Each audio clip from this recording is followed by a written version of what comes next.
attorney Laura Anthony, founding partner of Legal and Compliance, a full-service corporate securities and business transactions law firm.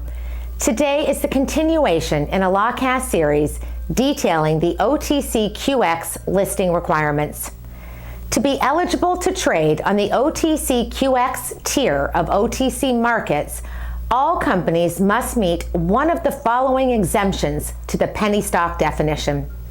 Have a bid price of $5 or more as of the close of business on each of the 30 consecutive calendar days immediately preceding the company's application, and as of the most recent fiscal year end, have at least one of the following: net income of $500,000, net tangible assets of $1 million, revenues of $2 million, or total assets of $5 million.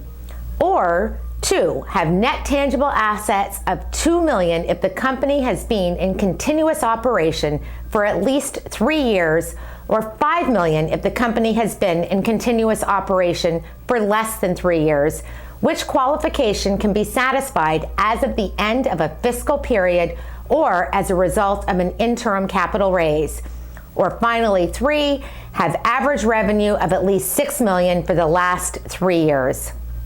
The OTCQX recently amended its eligibility requirements to allow for the use of CEO or CFO certified pro forma financial statements to satisfy the financial criteria associated with the $5 bid price penny stock exemption, where the company has not had a prior public market for its securities, such as when it's doing an IPO, and where the company has an approved Form 211 with a bid price greater than $5 per share.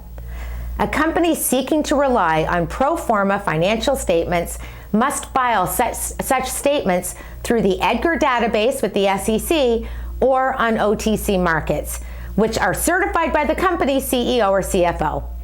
A company may also rely on its annual, quarterly, or current financial statements filed with EDGAR under the Securities Act of 1933, such as a Form S-1, or under the Securities Exchange Act of 1934, such as a Form 10-Q or 10-K, as long as such financial statements reflect information as of the most recent fiscal year end.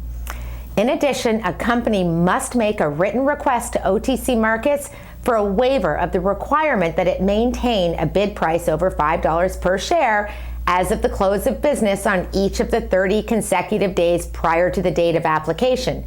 OTC Markets may grant or deny the waiver in its sole discretion. This amendment will allow a company that is completing the IPO process and has an approved 15C-11 application at $5 or greater to meet the penny stock exemption for OTCQX eligibility.